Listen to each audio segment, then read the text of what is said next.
But one of the interesting things about illness is I think it's important for people to ask themselves, what is my body trying to tell me? One of my mentors, Louis Madrana, is a Native American by background, and he trained with many Native healers, and he really focuses on narrative and storytelling as medicine. And I remember him telling me a story where he asked a woman who had back pain what was going on in her life and if she felt torn in any way, and she was having an affair. She felt torn between this man who she felt a more emotional intimacy with and support from, and her husband who she'd sworn to, have and to hold in sickness and in health, richer for poorer, until death do us part. And, this back pain, she described it as a tearing pain in her back, right? Jim tells his story all the time on podcasts that his ulcerative colitis that almost killed him, it went into remission when he forgave his father for the way he treated him as a child. So we really have to be mindful of our bodies as these places where emotions get stored. And I see people getting so frustrated with their bodies. Why won't it do this? Why can't it do that? What else do I have to do to get it to do this thing that I wanted to do?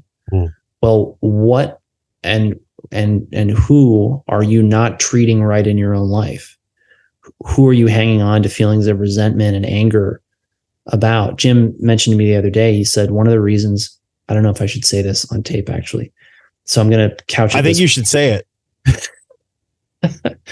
He said one of the reasons why contact sports and violent sports don't embrace things like EMDR and neurofeedback is that once those guys get their demons under better control and some of the rage and anger that they have inside out in a positive way, and they really release some of that negative emotion, they actually don't do their job of hitting people and damaging other people as well.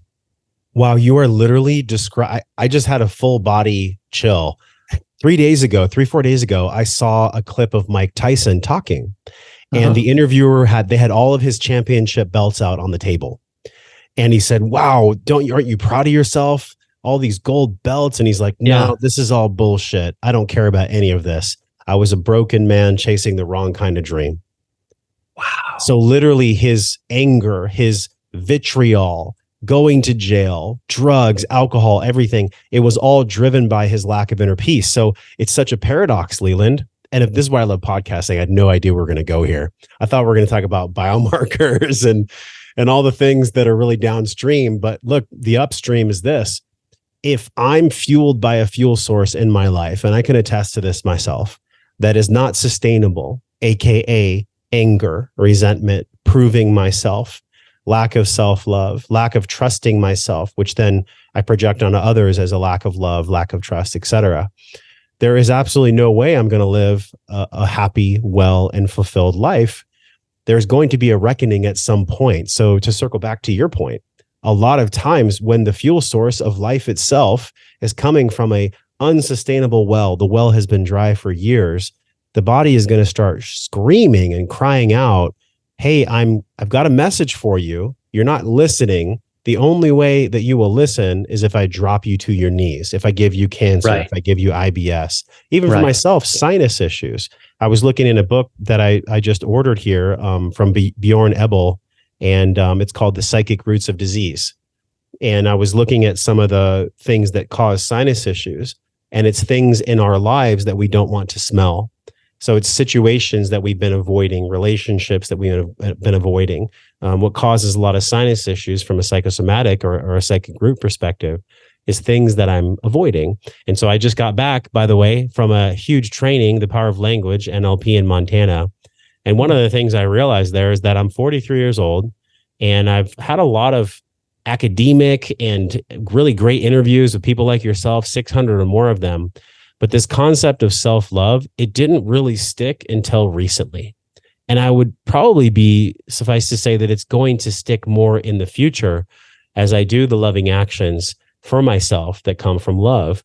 That self-narrative piece, that's a big one. I wonder if you can talk about the self-narrative of why these illnesses happen. I believe in your field, it's called psychoneuroimmunology, where thoughts become things. Break that down for us, because this is it's a bit spiritual, but it's also very practical. And you and I both know that they dovetail very well.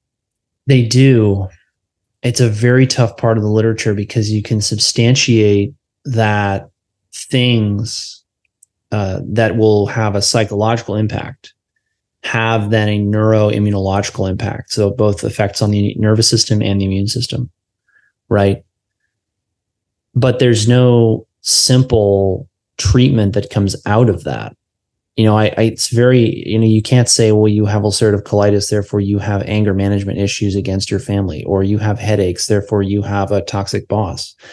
That's why I try to get, because the truth of that is that it's very easy for me to resort and fall back on data in the form of material and energetic information, right? I mean, I've got ways to measure everything from how much light is hitting your eye to how much calcium is in your urine. I mean, I could do every test under the sun.